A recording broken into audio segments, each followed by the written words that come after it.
Welcome to The Explainer. Today, we are diving deep into a core concept in open economy macroeconomics, the monetary approach to the balance of payments.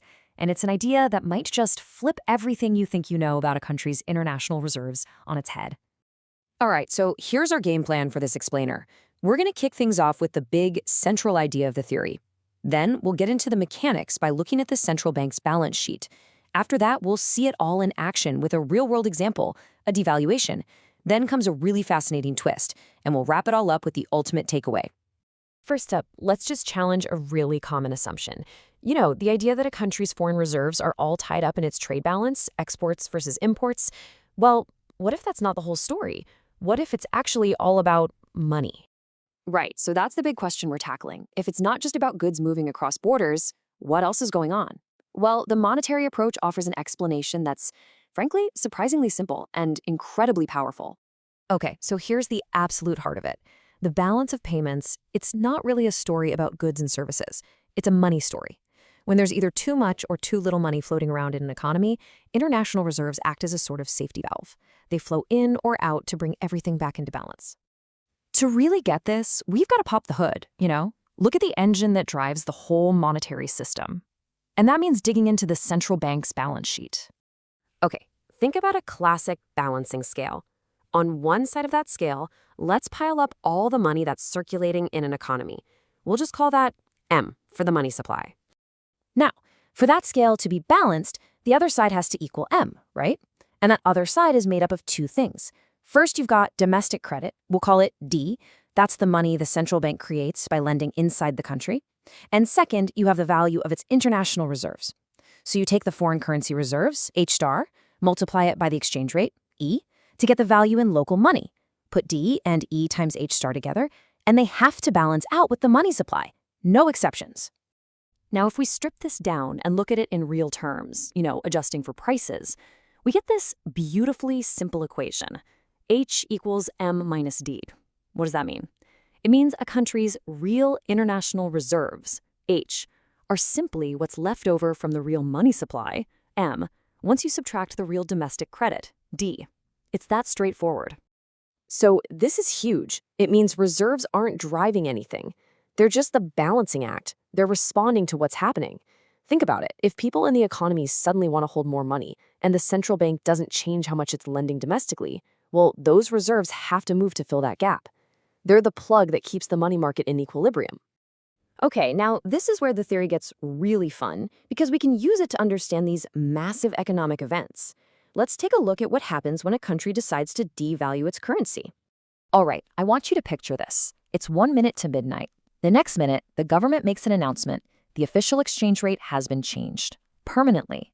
Overnight, your local currency is officially worthless against, say, the US dollar. It's not a gradual slide, it's a sudden, massive shock to the system. And here's what happens next. Just look at this chart. See those sharp vertical jumps right at time zero? That's the key. This isn't some slow-moving process. The economy reacts, and it reacts instantly. Okay, so let's break down this chain reaction step by step. First, the exchange rate E shoots up. Bang. Instantly. All the cash you have is worth less in real terms. It just buys less stuff. So what happens? Everyone suddenly feels, cash poor. They need more money to do their day-to-day business. So what do?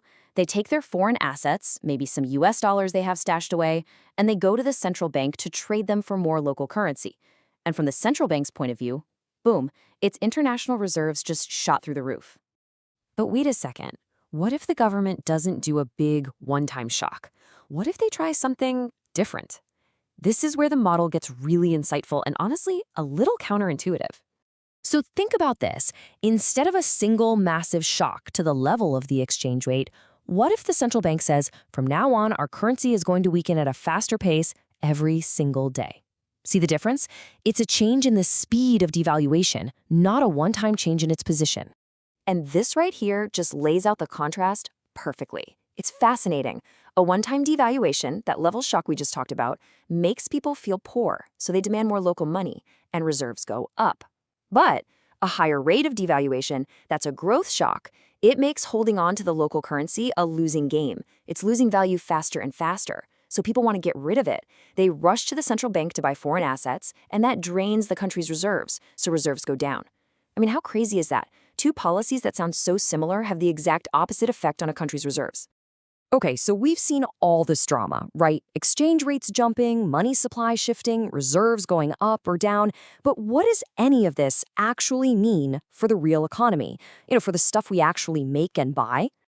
Okay, let's jump back to that first chart, the one showing the devaluation. I want you to look really closely at panel B. That's consumption. You see the exchange rate go crazy, you see reserves leap up, and consumption? It is a perfectly flat line. It doesn't budge. It doesn't even flinch. Nothing happens. And that brings us to one of the most famous conclusions from this type of economic model, the idea that money is a veil. It means all this monetary policy stuff, it's just changing the numbers on the price tags. It changes nominal things, like the exchange rate, but in this kind of perfect frictionless world, it has absolutely no effect on the real things, like how much we actually produce or consume. And that leaves us with a huge, critical question, right? This entire model is built on the idea that prices and wages can adjust instantly. But we all know the real world doesn't work that way. Prices can be sticky. So what happens when you introduce those real-world frictions into this elegant story? How does that change things? Well, that's a fantastic question, and probably a topic for a whole other explainer.